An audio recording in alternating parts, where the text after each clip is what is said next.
Estimados ouvintes, estamos com mais uma edição do nosso programa semanal Encontro com a Verdade, na sua Rádio Amizade FM 91.1 no dial do seu radinho. Também pode acompanhar pelo nosso site, o site da emissora. O nosso programa tem a direção geral de Daniel Quintana, apoio técnico do Henrique, para nos colocar em tempo real no Facebook, também do Peixoto, que até agora não apareceu, mas deve estar chegando por aí. Apoio cultural, Jaques Oliveira Negócios Imobiliários, Max Gel Topografia e Novo Amanhecer Terapias Holísticas. Pela audiência, desde já, agradecemos. Na edição de hoje, o nosso convidado é o ex-vereador Nilson Pins, funcionário da Câmara Municipal de Canguçu, foi também servidor na Assembleia Legislativa do Estado, foi candidato a prefeito, uma figura entrosada na história da comunidade canguçuense, pesquisador da cultura pomerana e um amigo de longa data. Temos muitas histórias de convivência para contarmos. Agora mesmo, antes de começar o programa, tivemos a oportunidade de, em poucos minutos, rever algumas passagens da nossa caminhada.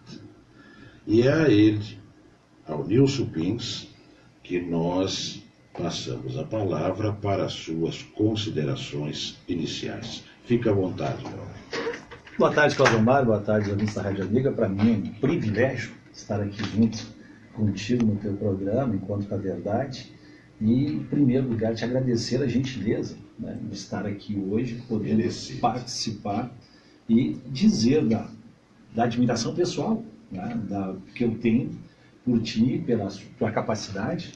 E, para começar o programa, tu estava dizendo que a gente fala um pouquinho das nossas histórias, e eu gostaria de fazer aqui uma questão de justiça, né? Eu sei que o Cláudio Omar sempre teve essa questão ética muito forte, e quando falava de que, como funcionário, eu me lembro, lá nos idos de 1980 e alguma coisa, na época fazia parte da então Comissão Oficial da Festa do Colono, e quando chega Cláudio Omar, secretário, chegaram lá uma denúncia ao Cláudio Omar na época, e o Cláudio Omar, antes de mais nada, com o que é da sua índole, que eu acho que hoje também é uma coisa que faz falta, as pessoas fantasiam muito e gritam muito, antes de mais nada, foi averiguar os fatos.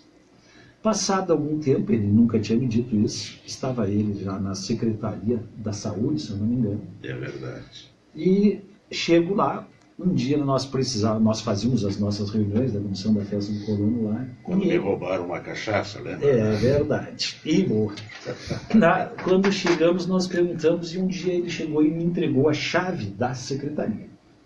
Uma cópia da chave da secretaria para nossas reuniões, para quando eventualmente ele não pudesse participar, a gente tem. Então, esta confiança, né?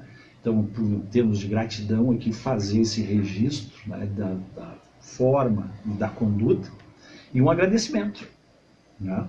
Porque na época, se fosse o normal, sensacionalismo, o sensacionalismo, fazer, não, ele com a sua calma, tranquilidade. E um outro fato, esse muito pessoal também. Quando faleceu, foi a primeira vez que eu acho que eu conversei com o Cláudio Omar na minha vida. Quando faleceu meu avô, nós não conseguíamos um ônibus para o transporte do pessoal daqui, para quem quisesse acompanhar. Chego na prefeitura, me disseram que tem que falar com o Cláudio Omar. Era o Pelegão, que ele o único ônibus. Chego lá, conversei com o Cláudio Omar e ele me disse: quem tu és? Né? Eu, jovem, disse, olha, meu nome é Pim, sou sobrinho do Periquito e tal, não, nós perdemos o avô e a gente precisava do ônibus. E como o sepultamento seria às 4 horas da tarde, a gente não conseguiu porque todos os ônibus estavam na linha. E o pessoal me disse que a prefeitura tem uma dificuldade porque esse mesmo transporte era utilizado para os alunos, para a faculdade. Cláudio Almar olhou para mim e disse, tu é sobrinho do Periquito? Sou. Então tu diz para ele que às 3 horas da tarde o ônibus estará à disposição. E eu disse, mas não sei se não vão chegar a tempo. Se não chegar, os alunos que aguardem. Então, são registros de reconhecimento, de agradecimento.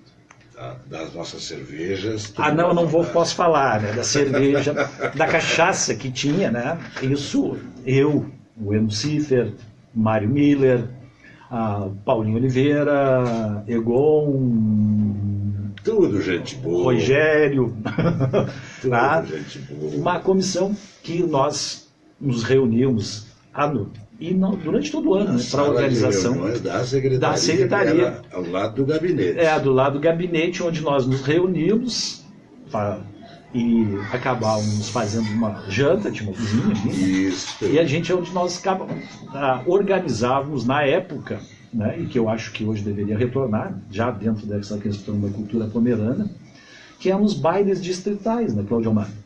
Que era o baile de escolha da rainha do colono e posteriormente, quando o Eno assumiu a presidência, introduziu também a escolha da rainha do motorista, já que 25 de julho, além da data da imigração, é também o dia de São Cristóvão, padroeiro dos motoristas.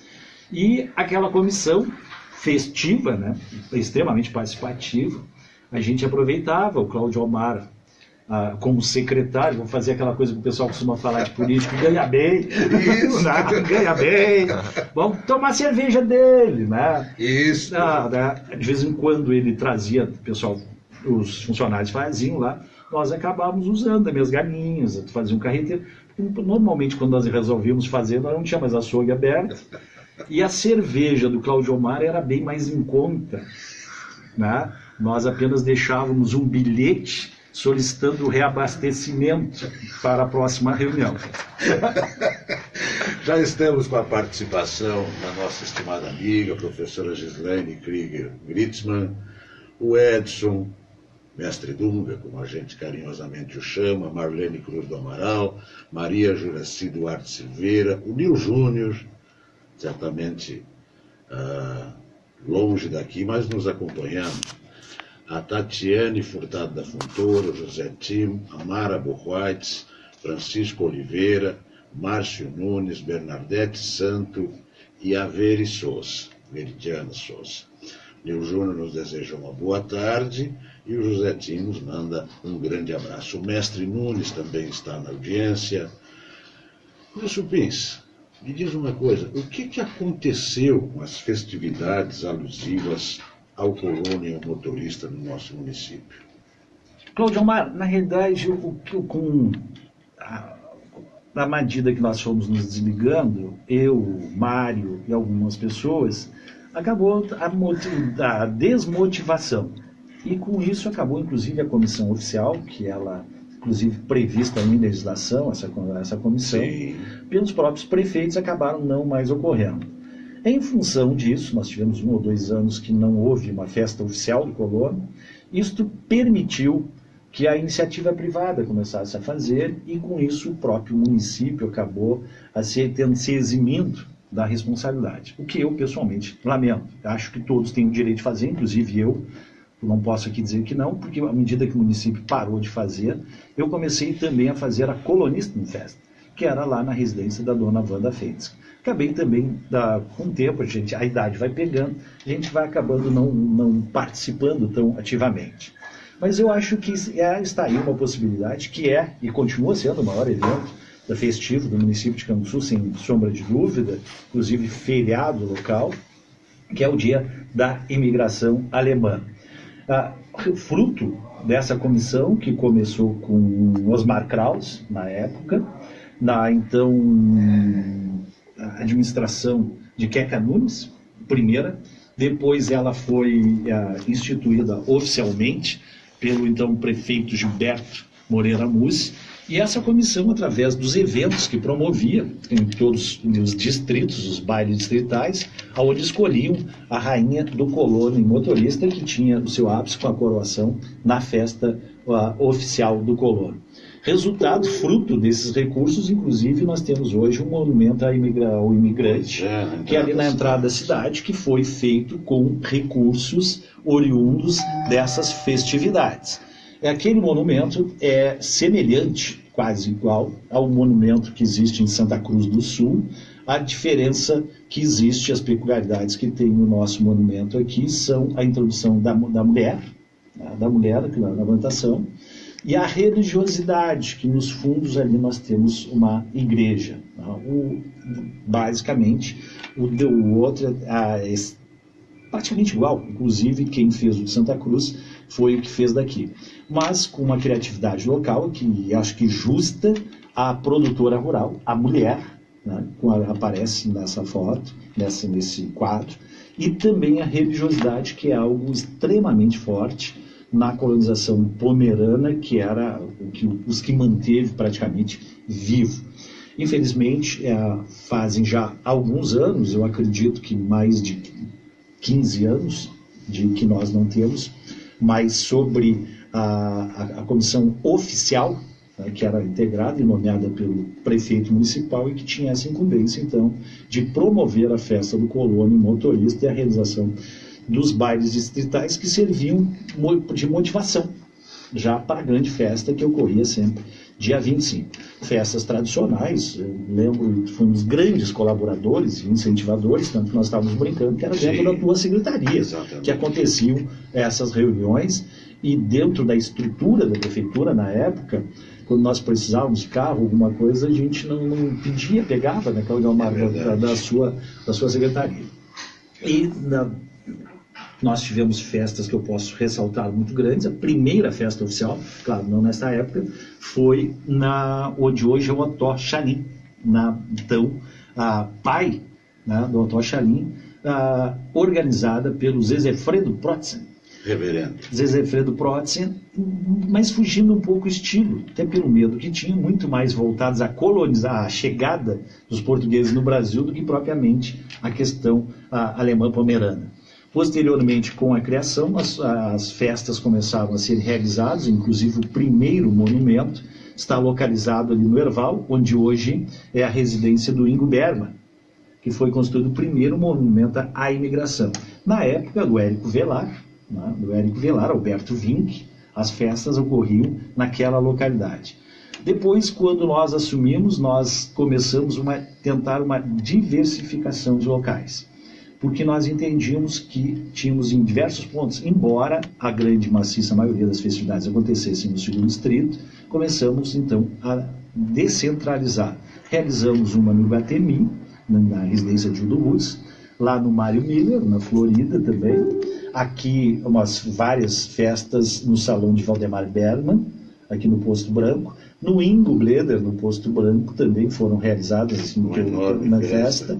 Isso, com 2 ambientes. Foi a primeira vez que 2 salões funcionando simultaneamente, né, com o mesmo ingresso, 2 pistas, né, embora lá fossem 2 salões diferentes, mas 2 pistas ali no salão do Ingo Bleder, no Posto Branco. Também tivemos aqui no ginásio, né, algumas festividades nesse sentido, pela sua centralização. Isso promovia e integrava também todos os nossos distritos com isso, principalmente quando se passou a ter então a festa, a Rainha do Colono e motorista.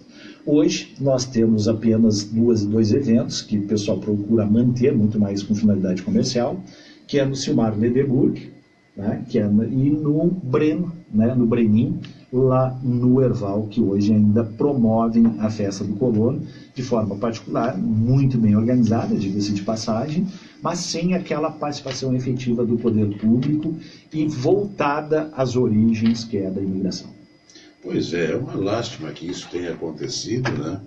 Afinal, parece que o poder público, na medida em que se afasta de uma efeméride dessa natureza, passa a adquirir uma dívida crescente em relação a esse povo maravilhoso que veio aqui para o Brasil e que no município de Canguçu contribui de uma maneira efetiva e eficaz para o nosso desenvolvimento, né?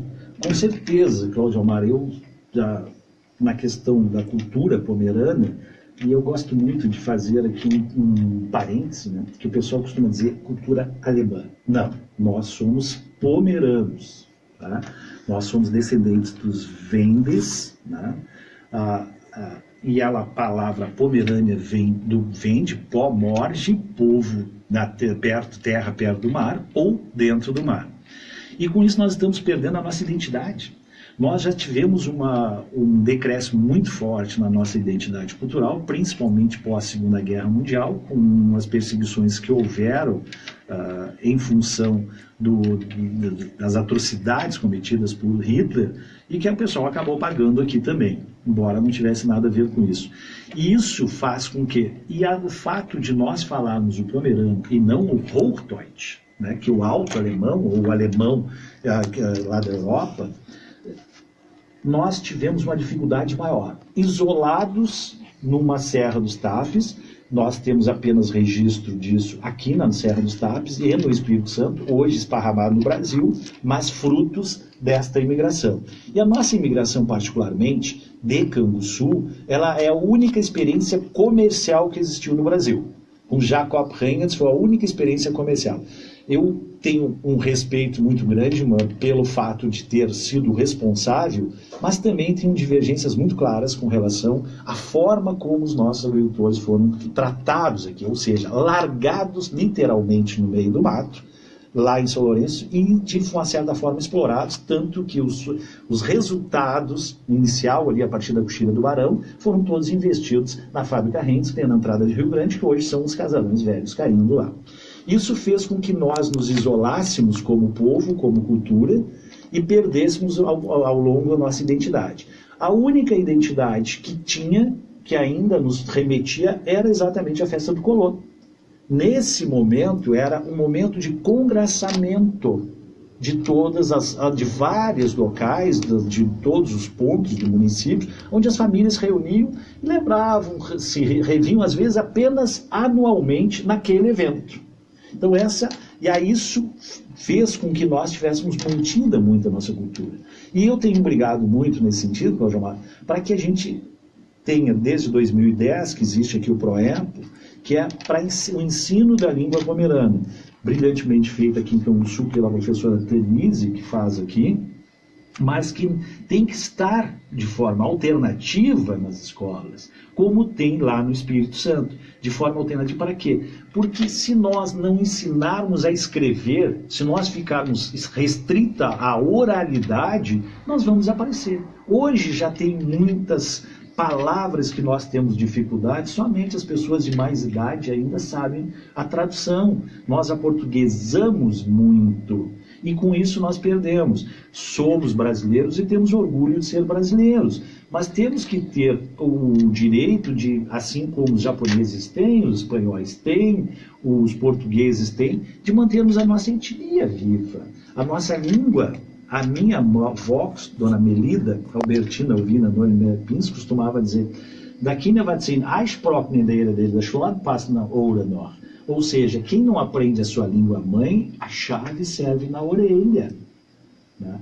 E eu acho que quando nós temos isso, qualquer povo civilizado no mundo inteiro, eles têm a cultura e o desenvolvimento que teve a partir da valorização cultural dos seus antepassados. Hoje nós temos, com a questão da internet, não sei o que é mais, mas às vezes esquecemos de onde nós viemos, e se nós não sabemos de onde viemos, dificilmente saberemos para onde ir. E às vezes nem onde estamos. Nem onde estamos. Então por isso é que muitas vezes nós estamos nessa situação. Então os pomeranos, descendentes dos vikings de forma direta, e vêm para cá. Hoje nós temos essa riqueza cultural, o único lugar no mundo que ainda existe pomeranos no Brasil. É verdade. É. Aqui no Rio Grande do Sul. No Rio Grande do Sul, Santa Catarina, Espírito Santo, e hoje Rondônia, sul de Minas Gerais, sul da Bahia, mas frutos da imigração interna. Que saíram aqui do sul, principalmente, nós tivemos uma participação no Mato Grosso do Sul, mas foram famílias daqui. De Rondônia, a partir de Rondônia, então, também para o sul da Bahia e para Rondônia. E que lá hoje se mantém muito mais forte e viva.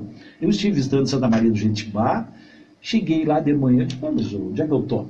Pessoal, na prefeitura, no banco, na loja, falando pomerano. E aí tu chegava e dizia assim, na Isindate, ou seja, vocês são alemão, nei, wir sind Pomisch, nós somos pomeranos. Né? Esta identidade é autoestima. Porque o nosso grande problema que eu vejo é a baixa autoestima do povo pomerano. Como ele não podia perseguições, o pessoal tinha vergonha de falar. Isso é o que eu sempre digo e prego. Nós temos que ter orgulho e Pinpoint. Né? O que eu digo, não sou brasileiro, sou torcedor, tenho orgulho de ser brasileiro, mas eu tenho orgulho também da minha raiz, da minha etnia, né? Sabendo que eu sou, do que eu vim.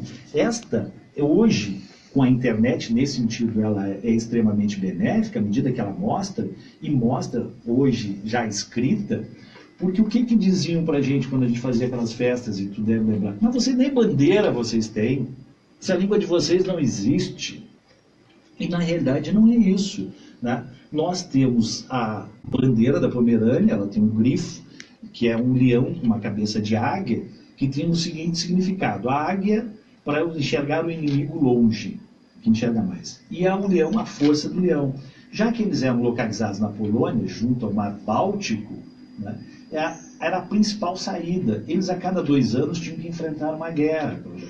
Isso fazia com que eles perdessem um pedaço do seu território, se reagrupavam e a cada 2 anos retomavam o seu espaço. Nunca na história o povo pomerano foi dominado por outro povo. Perdiam um espaço, por isso é que diz como é que se faz 8 pomeranos entrar num furco. Duvido entrar. Tá? Aí eles entram para dentro. Só duvidar que eles entram. Tá? Então, essa questão da Pomerânia, eles acabaram sendo germanizados, por isso que nós temos essa dúvida e essa dubiedade com relação à questão. Foram germanizados em 1128 pelo então bispo Otto von Bismarck e cristianizados e germanizados. Eles eram, até esta data, pagãos, adoradores dos deuses da mata, dos fenômenos. O Triglas era o deus principal que eles tinham. Otto von Bismarck, como não conseguiam dominar na força, que é o chamado povo pomerano, dominou na astúcia. Batizava e dava 1 quilo de sal. Era o produto mais caro que existia na época. Eles estavam na beira do mar, a preservação, eles usavam o peixe, o arenque, mas tinha que secar. E como lá nós temos 6 meses de inverno muito forte, apenas 6 meses de sol, para eles havia uma dificuldade. Com a entrada do sal, estava onde nós temos então hoje o peixe defumado, salmão e tantos outros. Com isso, só que a primeira investida de Otto von Bismarck, ele batiza num ano mais de 13 mil, deixa 1 quilo de sal e vai embora. Só que quando foi embora, o pessoal gastou o sal, continuou com seus deuses pagãos. Otto Bismarck então se deu conta, volta novamente, se deu conta e começa a criar as igrejas e os postos. E com isto, os alemães vão automaticamente, de forma pacífica, ocupando o território da Pomerânia. Não usaram a força. Não usaram a força. E fizeram, por sua vez, o Império Austro-Húngaro, que era o Império Alemão da época, era o maior império que tinha. Colocou a Pomerânia sob sua proteção e com isso permitiu o desenvolvimento. Em contrapartida, os pomeranos fizeram um acordo de que enquanto existisse um nobre pomerano, eles teriam a sua autonomia, a sua independência em relação à Alemanha. O que os alemães inteligentemente fazem? Cada vez que tem uma guerra, pega um nobre pomerano e manda para chefiar as tropas. Que eles eram altamente militarizados, altamente disciplinados. Então, com um tempo, o que acaba? O nobre tinha aqui na frente, a sua possibilidade de vir a morrer era muito alta. Passados 200 anos, morre o último Duque Kroslas. Né? E eles, mesmo assim, 200 anos depois, eles cumprem um acordo feito e passam, então, a integrar oficialmente o Império, a Alemanha, que não a Alemanha que nós conhecemos, mas os impérios, o Império Húngaro, o Império Áustrio que tinha, que era o Império Germânico. passam então, por volta de 1400, a integrarem oficialmente a Alemanha. E a Alemanha, com a Igreja Luterana em 1532, com Lutero, unifica a sua língua para o alto alemão. E com isso, com o tempo, o Hunsrück e o Plattdeutsch e outros que eram falados acabam desaparecendo. Dialetos que tinham a sua autonomia própria, de países próprios, mas que foram acabados dominados e absorvidos pelo Império, que foi o mesmo caso dos pomeranos. Eles, mesmo sob a proteção do Império Austro, durante 200 anos, eles tinham sua autonomia governamental. Sua bandeira, seu escudo, inclusive nas próprias guerras, eram levados o escudo da Pomerânia. Quanto tempo esse povo teve de história? Esse povo, antes de ser germanizado, já tinha mais, ele já vem da pré-história, né? Já vem dos Vendes, né? Depois os Vikings. Tanto que a língua, o pomerano, ela é muito mais próxima ao inglês. Ela não tem a sua raiz no alemão. Ela tem a sua raiz no que nós conhecemos no inglês. Se nós pegarmos algumas coisas assim, se tu ler o inglês literalmente, sem a pronúncia, tu praticamente fala o pomerano. Vamos pegar, assim, estou lendo vidro. No inglês é glass, né? Sim. Só que se diz glass. Mas se escreve glass. Sim. Se é glass, é vidro. Então, dentro dessas tantas outras palavras, que se a gente pegar literalmente, claro que a gente também pronuncia algumas diferentes, né? Mas se nós pegarmos literalmente a escrita do inglês e alguém lê-la, para nós, para um pomerano, vai entender muita coisa. E o pomerano era escrito? Era escrito, inclusive tem o dicionário do Ismael Kressmann, que resgatou mais de 10 mil palavras, e no Espírito Santo, lá em Santa Maria do Jetibá, Pancas, Vila Velha, que são os municípios muito semelhantes a nós, Claudio Amaro, assim, Canguçu, Morredondo, Arroio do Padre, São Lourenço, lá é ensinado nas escolas. Né? Desde 2007 é ensinado a escrita na escola. Aqui a professora Tanise, de forma alternativa, até uns 2 anos atrás, fazia isso no estadual. Escrita, literalmente, é escrita do pomerano. Por isso que a minha briga, no bom sentido, de que seja ensinado nas escolas, porque se 1 ou 2 aprenderem a escrever, Claudio Amaro, a história não se perde. Eterniza, claro. Se eterniza a história. E eles lá escrevem isso. E era utilizada as Bíblias. O confessor de Lutero é conhecido como o Dr. Pomeranus. À medida que Lutero traduzia a Bíblia do latim e do aramaico para o alto alemão, o Dr. Pomeranus fez simultaneamente também a tradução para o pomerano. Esta Bíblia, inclusive, existe na Polônia. A grande dificuldade, principalmente com o tempo, acabou se perdendo a identidade e liquida-se então a história do povo pomerano na Europa em termos mundial após a Segunda Guerra Mundial com a divisão da Alemanha. Quando a parte que integrava a Pomerânia, que era a Polônia, passa então para os russos, para o Exército Vermelho, para a Cortina de Ferro, que alteram toda a estrutura para que nada da civilização anterior permanecesse. Ou seja, são trocados nomes de praças, de monumentos, escolas, tudo isso tem que ser alterado, que é a teoria do caos, né? Que primeiro tem que destruir para depois ser reconstruída com a minha cara. Não, com a minha cara. Que é o que é ainda muito utilizada hoje, principalmente porque a história sempre conta o lado dos vencedores. Sim. Com o tempo se tem a real, nem sempre tão correta. E na 1945, morreram mais de 1,5 milhão de pomeranos que foram literalmente expulsos de suas casas, né? No inverno, que foi em pleno inverno, 1,5 metro de gelo, e eles tiveram que sair de suas casas. E as suas casas, por sua vez, foram.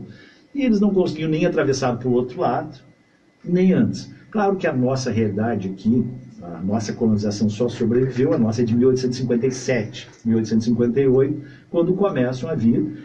E a falta de identidade, muitas vezes, nossa, dos pomeranos, é que eles vieram, a sua grande maioria, com passaporte prussianos.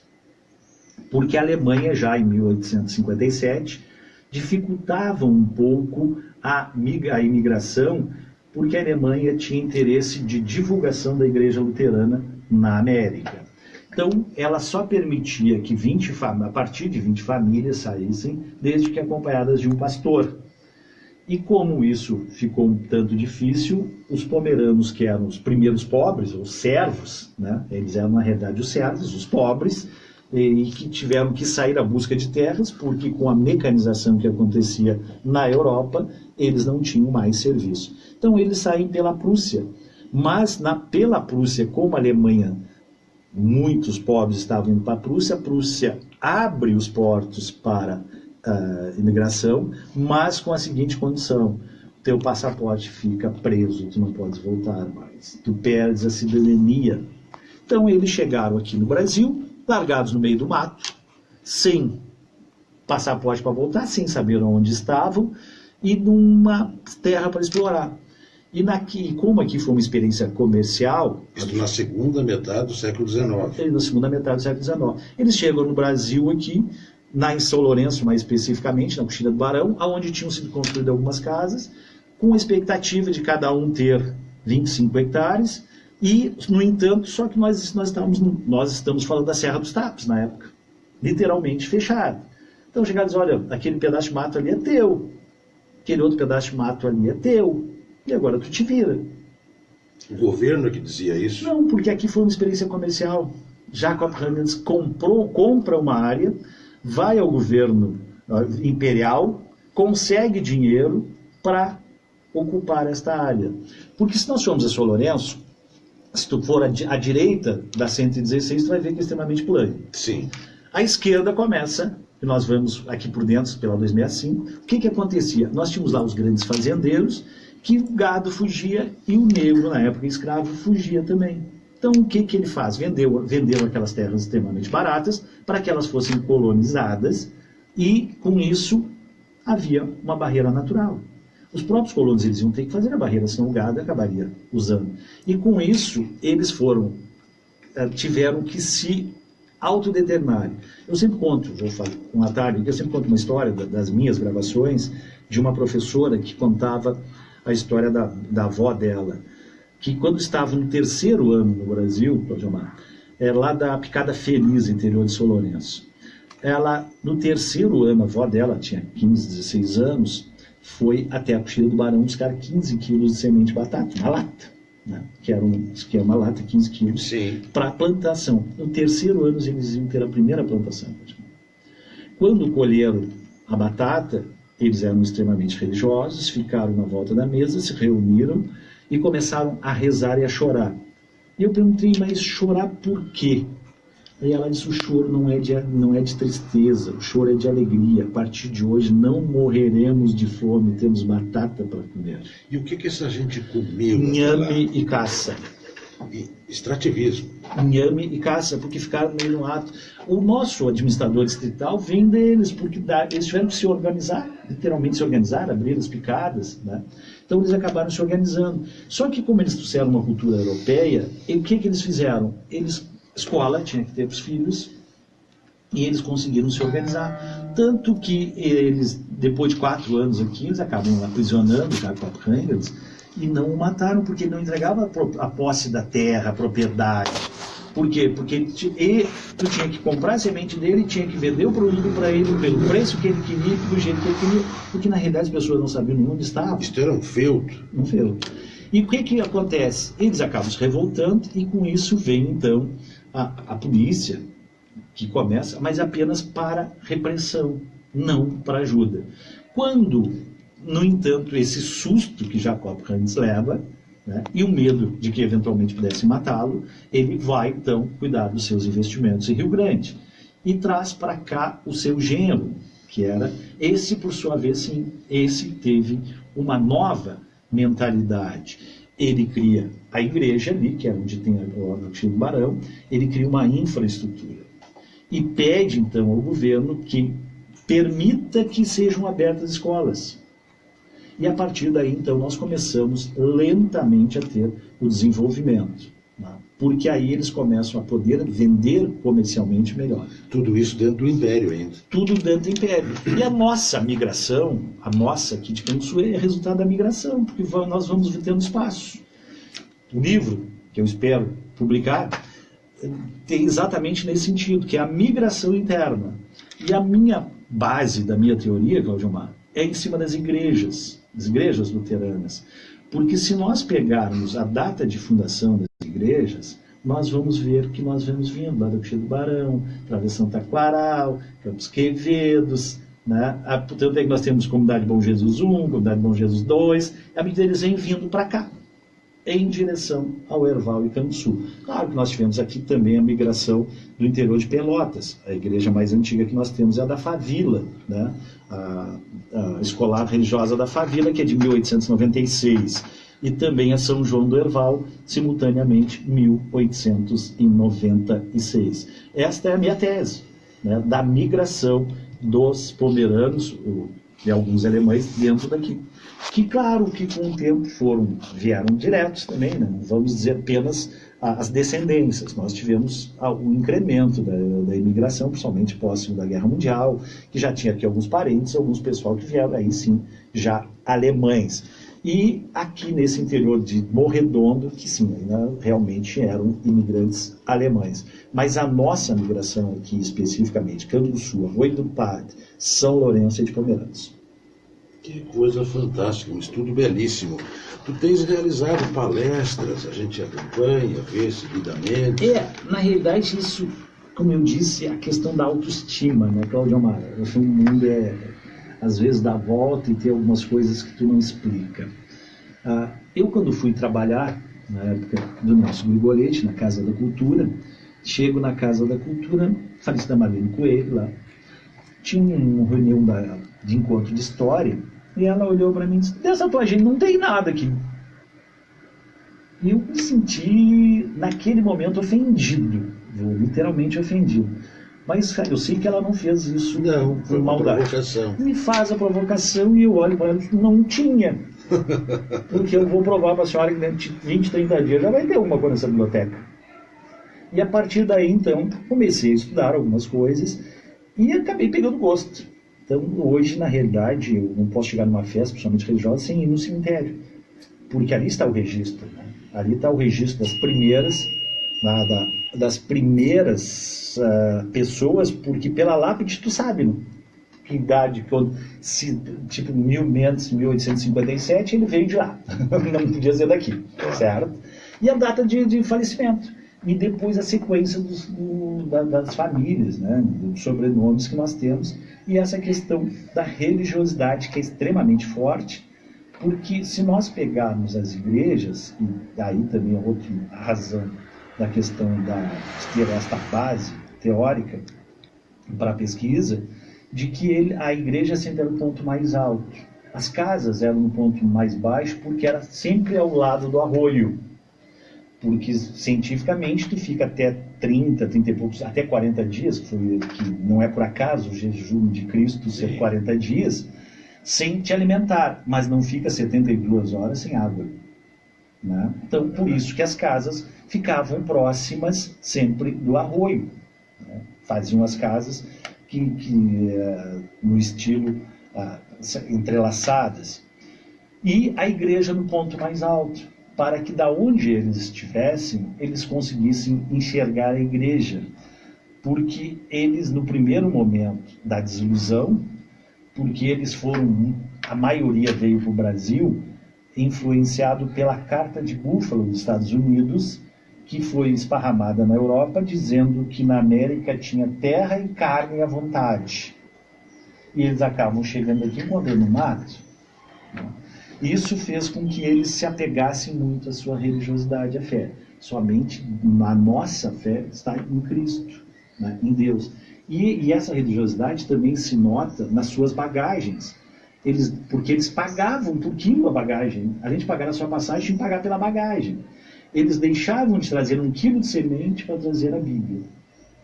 Então esta religiosidade muito forte, e que fez com que eles também se mantivessem unidos, e a igreja, o culto, era o único evento social que eles tinham.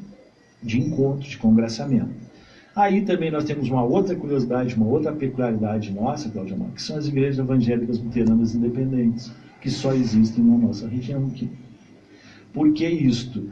Porque como eles vieram sem os pastores, e aqui jogados literalmente no meio do mato, embora o seminário Concórdia tenha começado em São Lourenço, então o doutor Arnest, né, mas como ele acaba perdendo a mulher por uma febre, ele se desilude, vai embora e fecha, e aí vai para São Leopoldo.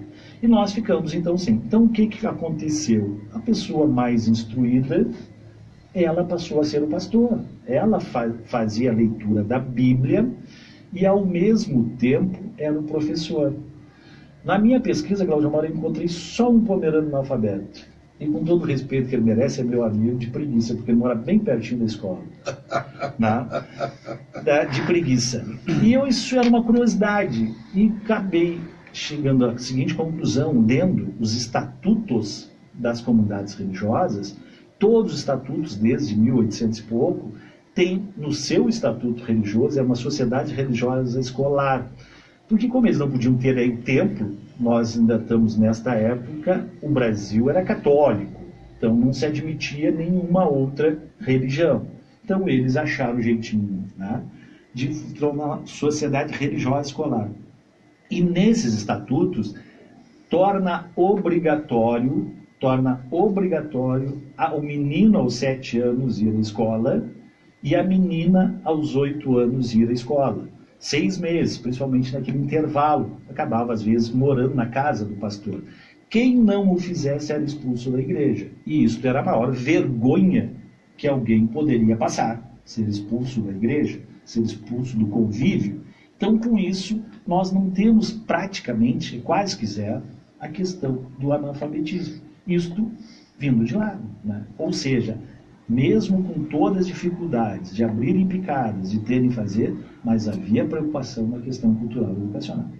Essa Bíblia que eles traziam na bagagem, já traduzida para o pomerano? Já. No pomerano e no alto alemão, né? Alguns no alto alemão. Tem exemplares? Né? Existem exemplares. Esse, inclusive, da primeira Bíblia pomerana, ela está agora, não recordo o nome do museu, na Europa está. E tem alguns exemplares. Nós perdemos muito na nossa identidade cultural, e dos livros, da história, de moedas, enfim, principalmente pós-Segunda Guerra Mundial. Que aí aquela questão de quem tinha um livro em alemão... Quinta coluna. O italiano também, nós pagamos sim, esse preço os italianos, os japoneses, tanto que nós tivemos aqui algumas verdadeiras atrocidades. Ali dos Blas, do Moinho, o seu Bruno Blas ali, porque ele tinha um rádio, daqueles Philips preto, de ondas curtas, como a polícia foi lá e disse que aquilo era um transmissor. E ele foi amarrado à chincha do cavalo e teve que desfilar desde lá por toda a cidade de Canguçu. O nosso primeiro hospital de Canguçu, Sanatório João Schwindt, né, ali na esquina ali lá da Agromiller, ali onde aquela casa... Minha avó falava, né? Que foi, agora o Orlando está construindo na esquina, ali foi o primeiro hospital de Canguçu. Onde mesmo? Aqui na subida do hospital, ali onde o Orlando está construindo, na esquina ali, tá. Aquela casa que tinha no alto ali. O consultório do Dr. Ernesto? Do lado ali. Foi ali. Ali era o sanatório João Schwindt. Aquela casa, o Air teve garagem ali também? Isso. Tá. Ali foi o sanatório João Schwindt, primeiro hospital, na época todos eram chamados de sanatórios. E ele, na realidade, ele não era médico, ele era um enfermeiro. Né? Ele começou ali, na época da administração do Conrado Bento. Ele vai para a Alemanha no início da guerra, quando volta, já por 41, 42, ele sofre uma alta hostilização no município. E com isso ele fecha o seu consultório e vai para onde eu nasci, lá em Bom Jesus, ali perto do Supertim, ali, onde o Dr. Weinger tinha um consultório, e ele vai atender lá então. Mas o primeiro hospital foi do João Schwindt, que é ali naquela esquina. Então a influência da educação, da medicina e na agricultura, ela é forte. Mas normalmente as pessoas esquecem também a alta influência que hoje os pomeranos têm, e desculpem eu sou muito parecido com o apresentador, eu costumo dizer o que eu penso, às vezes as pessoas não gostam, né? Mas nós hoje só somos respeitados pela questão econômica. Se não fosse a questão econômica, nós não teríamos respeito. Hoje, todo mundo quer o Pomerano porque está bem de dinheiro. Eu, quando vim para Canguçu em 67, 68, quando tinha linha de ônibus, alemão do pé rachado, alemão da tamanca partida, né? As lojas quase que não nos olhavam. Tanto que o comércio no interior dos pomeranos era extremamente forte, muito mais forte que daqui. Por quê? Porque as pessoas não vinham nem para cá comprar. Primeira, a exceção foi o seu Guido Altenburg com a loja Cherry, né? Esteve aqui. Então, hoje não. Van Giesel. Então, por que a diferença hoje? O alto poder aquisitivo, principalmente decorrente do tabaco, e vamos pegar o comércio, tira a rede de loja da Osório hoje, quem é que não está na mão de Pomerano hoje? É verdade. Né? Tira as redes de loja e vê se todo o comércio que nós temos hoje não está no Pomerano. Hoje bota assim, ó, precisa-se de vendedor que fale Pomerano. Botava alemão, aí eu passava na loja e dizia assim, mas quem é que fala alemão aí dentro? Então fala alemão que eu quero ver. Não, tu fala Pomerano, vamos lá. Certo, e as lojas anunciam que tem atendentes falando Pomerano. Isso, por quê? Pelo crescimento econômico. Então, hoje, o reconhecimento que estamos tendo é muito mais pelo estudo. E vamos pegar assim, por nós lá, o Nilson hoje está na Câmara, né? Porque tem o fulano lá, o doutor Ernesto, que se formou médico. Isso fez com que... Tem um alemão prefeito. Tem um prefeito, italiano prefeito. Quer dizer, tem vereadores hoje, lá no Espírito Santo, dos 11 vereadores, 10 eram pomeranos. Só o filho do vice-prefeito que era... fugiu a regra. Lá é o contrário. Né? Totalmente ao contrário. Então, hoje, essa valorização se dá muito mais em função disso. E também, claro, hoje, com a tecnologia, nós estamos brincando. Professora Tanise Stumpf, na nossa audiência. Essa que tu refere. Isso. Laura também, professora, que são duas, que eu tenho uma admiração pessoal pelas duas, porque são duas grandes batalhadoras com a gente. É verdade. Duas grandes batalhadoras, e nós colocamos neste ano um PPA, na LDO e no orçamento, e nós esperamos que vamos ter uma conversa, já conversamos informalmente com o Vinícius e com o professor Cledemir, que estavam principalmente numa palestra que eu fiz na loja, na maçonaria, na loja do José Bonifácio 55, e aonde nós começamos a conversar, no sentido de que o ProEmp seja feito. E o que eu imagino, o que eu quero, né? Estou podendo, o que eu quero? Né? Que seja feito um intercâmbio, se pegue 4, 5 professores daqui, entre eles essas duas professoras eu citei, assim, a exemplo da Patrícia, neta da Wanda, né? Tem um programa aqui, a Cristiane, né? A Cristiane, que são professoras que tem, professora Ivani, que fazem hoje um trabalho belíssimo de resgate e de valorização, que essas professoras possam, num intercâmbio, ir à faculdade Farense, lá em Santa Maria do Jequitinhonha, pegar a sistemática utilizada para o ensino da escrita do ProEmp e que a partir delas seja feita aqui de forma alternativa, principalmente nas regiões aonde existe. Tá? E isso se faz com pouco dinheiro. Isso é muito mais vontade política do que dinheiro. Com certeza. Com meia dúzia de R$1.000. E o teu livro? E o meu livro, a preguiça não deixa fazer... na realidade, ele é um apoiado que eu vou jogando para dentro do computador. Sim. E agora, depois de velho, resolvi fazer história. Estou estudando. Tá certo. No 4º semestre de história. E eu acho que eu vou esperar concluir a história. Estou fazendo exatamente por isso. Porque, com todo o respeito ao Gilmar, vamos ser bem honestos, se o Nilson escrever no livro, ele de pouca valia, ou de para os amigos, será interessante. Mas qual representa a autoridade dele? Se for o Nilson formado em História... Com certeza. Embora eu entenda que o teu trabalho já está reconhecido, né? Já tem legitimidade o teu trabalho, né? Bom, o nosso assunto aqui hoje, acabamos 90% ficou com isso aí, né? Tomei conta, né? Não é que eu me empolgo com essa questão. Mas é uma coisa empolgante realmente. Né? Eu me empolgo e brigo bichinho, de vez em quando os caras dizem, não, você não, só um pouquinho. Nós temos identidade cultural, nós temos bandeira, nós temos língua, nós temos escrita, nós temos escudo como qualquer um país do mundo. Nós hoje não temos, somos quase que os palestinos, nós não temos uma área. Não tem território. Não temos o território. Quem sabe o prefeito delimita uma área aqui. Não, mas nós temos, e tem em Pomerode, a Denise participou, a Laura também, hoje tem o Pomer BR, que foi feito aqui no ano passado, que hoje nós estamos tendo uma visibilidade. Né? Com certeza. E o teu trabalho isso tem feito com que a gente tenha um reconhecimento. Sem dúvida. Mas vamos passar para as terminando. Estamos terminando. Eu vou te dar 2 minutos aí para as considerações finais. Não, Cláudio Amaro, para te dizer assim, nós íamos falar de algumas coisas nas questões políticas também, nas novidades. Na próxima, mas te reiterar aqui o meu reconhecimento, meu agradecimento, e principalmente pela figura do Cláudio Amaro. Obrigado. Né? Eu acho que quando a gente tem respeito e admiração, ela tem que ser pública.